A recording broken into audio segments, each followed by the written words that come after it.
জামাই ষষ্ঠীর দিন সকালে দিদি আর আমি ষষ্ঠীর আয়োজনটাই করছিলাম। মা রান্নার কাজে এত ব্যস্ত ছিল, সকাল থেকে অনেক রকমের রান্না ছিল, তাই মা এই কাজটা করেও নি। আর প্রত্যেক বছর দিদি আর আমি দুজনে মিলেই এই কাজটা করি। মা এখানে জামাইদেরকে ফোঁটা তো দিয়েছে, কিন্তু আরেকজনের ফোঁটা দেওয়া বাকি আছে।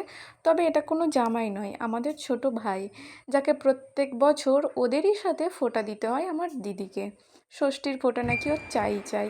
আর এদিকে রোদ্দুরের তো প্রচণ্ড গরম লাগছে, একবার এসে বাড়াচ্ছে আর কমাচ্ছে। হ্যাঁ, ষষ্ঠীর দিনে গরমটা পড়েছিলই খুব।